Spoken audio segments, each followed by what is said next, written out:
Hello, welcome to this channel for another sermon. This sermon is for the fifth Sunday of the Easter season, Year A. The readings are Acts chapter 7, verses 55 to 60. That's the death of St. Stephen. 1 Peter chapter 2, verses 2 to 10, in which we hear about God having laid a new foundation in Zion. And the Gospel according to St. John chapter 14, verses 1 to 14, in which Jesus says he is the way, the truth, and the life. It may be tempting in today's secular times to perform one's Christian duties quietly, unobtrusively, and without fuss. But the story of the death of St. Stephen reminds us that bigger things are at stake than a private hobby. The claims Christians make for Jesus Christ challenge the world's foundations. If Jesus is who Christians claim him to be, then any worldly society built upon alternative principalities and powers is doomed to eventual collapse. On the other hand, if Jesus is less than Christians say he is, if indeed he is only a failed revolutionary, a rabbinic scholar, a spiritual mystic or religious ethicist, then the world can continue to turn on its axis unmoved. Jesus becomes a subject for devotees only. Faith or interest in Jesus is reduced to the level of a hobby or academic interest. In today's readings, we are confronted with some of the most challenging words ever attributed to the lips of Jesus. I am the way, the truth, and the life. No one comes to the Father except through me. John 14, verse 6. In some respects, we might feel it's a pity Jesus, or at least the Gospel writers, left us with such a momentous millstone around our necks. If Jesus had only been another rabbi, teacher, revolutionary, or mystic, we could have quietly taken or left him, and no one would be in our face about it. But on the other hand, if that is all they had ever claimed for Jesus, it is doubtful we would ever have heard of him at all. Take Jesus to be who the Gospel writers say he is, and you have the foundation of a faith that challenges the world, with all the danger, effort, and disputation that such a challenge involves. But take Jesus to be anything less, and you are left with Jesus as one of a line of failed Jewish messianic zealots. The leap of faith which the Gospel writers take is, he who has seen Jesus has seen the Father. St. Stephen made that leap of faith and paid the ultimate price. He understood that in accepting Jesus as the Son of Man, who stands at the right hand of God, Acts 7, verse 56, and proclaimed by Stephen to be his Lord, who will any moment now receive his Spirit, that such a faith rewrites the course and meaning of human history. Stephen has brought this faith upon himself by retelling the Jewish story, starting with Abraham and their repeated rejection of God's prophets, now culminating in the rejection of Jesus. Stephen still calls Abraham our father, but claims that Abraham's true children are no longer to be determined by their blood, but by sharing the same spirit. This is an argument Paul will use himself later, but at this stage, Paul is still Saul and a willing participant in the condemnation of Stephen.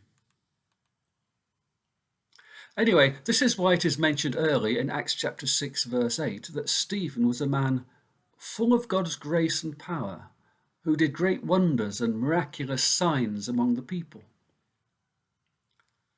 thus being the living proof of his later defense before the Sanhedrin, that God's children are created by sharing the same spirit rather than by sharing the same blood.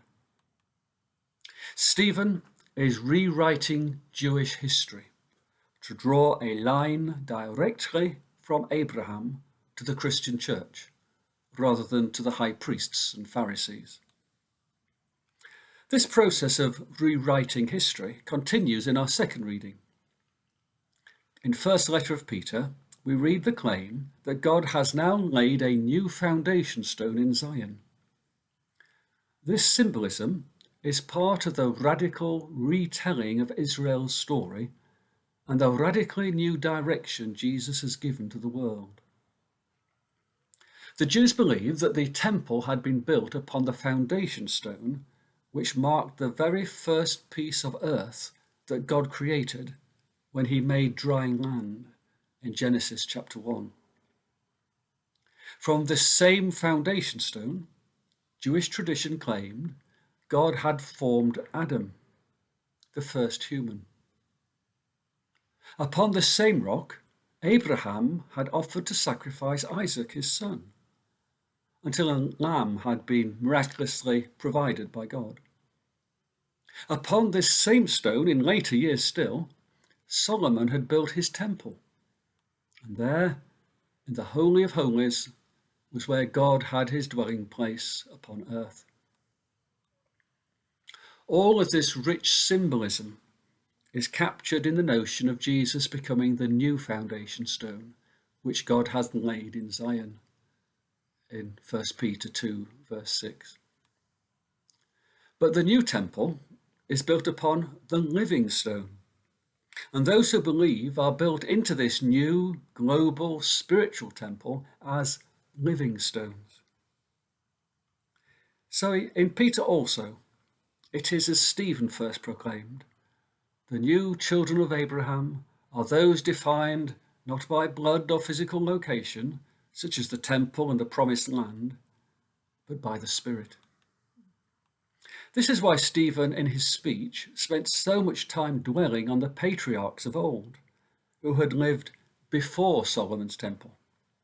He is making the point that God was perfectly capable of managing affairs before the temple, so God could equally manage now without it. Stephen has been charged with speaking against Moses, God, and our sacred temple, and for very good reason. Stephen refers to the golden calf, which the Israelites had worshipped whilst Moses was on Sinai. He describes this as made by their hands, Acts 7 verse 41, a description he later uses of Solomon's temple, quoting Solomon's own dedicatory prayer, which we find in 1 Kings chapter 8 verse 27. Stephen repeats Solomon's words. However, the Most High does not live in houses made by men. Stephen sees the mobile tent of meeting, which Moses had in the Exodus, as the true precursor for the mobile, living temple of Jesus Christ and his church. This implies that the Temple of Solomon and its later rebuilds is rather more like the golden calf, an object of idolatry. No wonder they were furious and gnashed their teeth against Stephen when they heard this. Jesus is now the new foundation that God has laid in Zion because of the faith that Christians have found in the nature and person and work of Christ. The passage we read today from John's Gospel may be one of the most salient expressions of that faith, but it is a faith that is woven into the weft and warp of the New Testament. Given who John declares Jesus to be from the opening words of his prologue, the Word was with God, and the Word was God. The Word became flesh and made his dwelling among us. The words from the lips of Jesus in the upper room are entirely consistent. I am the way, the truth, and the life. No one comes to the Father except through me. Anyone who's seen me has seen the Father. John 14:6 and 9. It is such a belief in Jesus Christ that demanded the rewriting of history, because by that re-evaluation of history, power shifts from the temple hierarchy to the church hierarchy. The future belongs no more to imperial Rome, but to common men and women who have chosen to worship Christ rather than the emperor.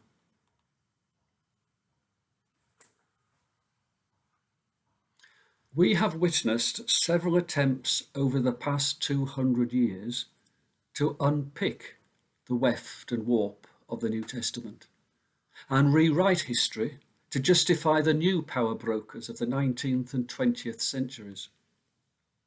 In the 19th century, we witnessed the massive rewrite of history through the so-called quest for the historical Jesus, in an attempt to create a meaningful gap between what Jesus was really like and what he really said, and the later and misguided Christian faith of the gospel writers.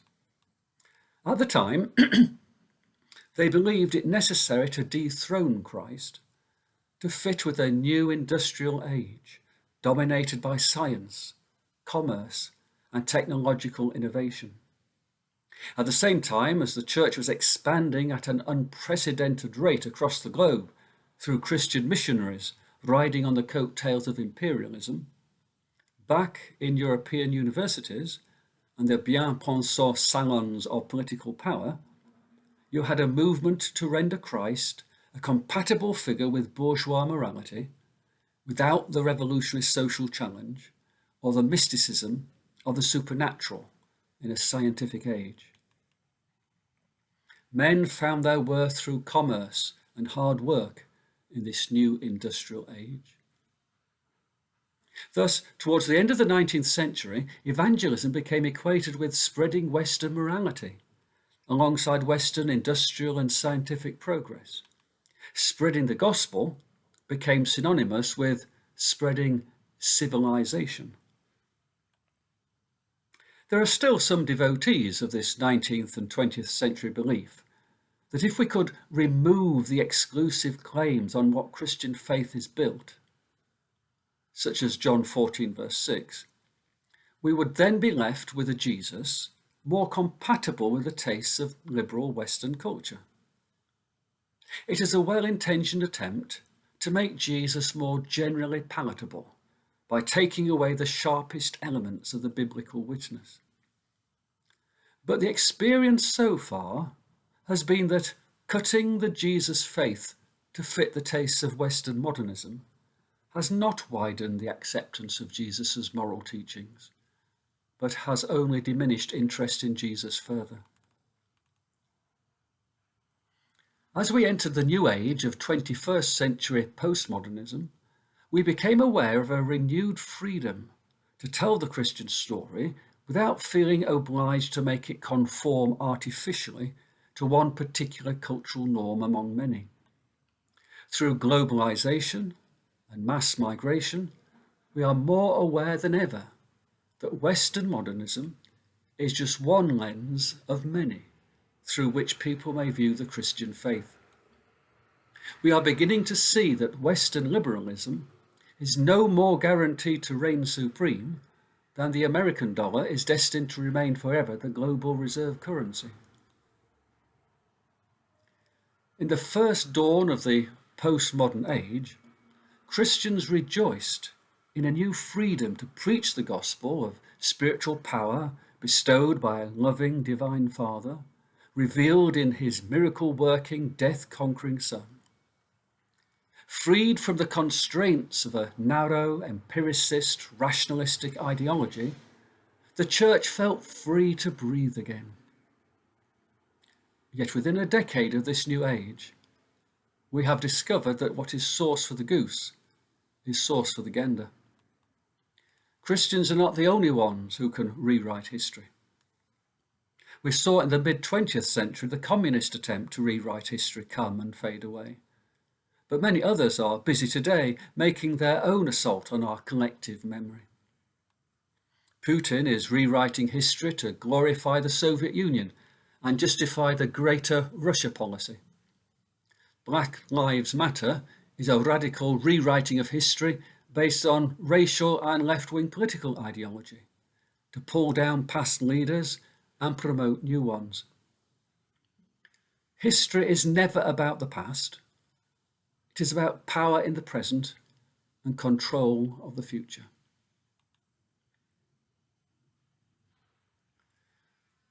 The readings we have considered today remind us that our faith encompasses the whole of human history. Indeed, it is a faith that claims the cosmos itself. Some Christians find that weight too heavy to bear in the face of stiff competition from other versions of history and meaning that confront us today. Yet, if we turn away from the fight over the interpretation of history, we turn Christian faith into a hobby and eviscerate Christ in the process. Amen.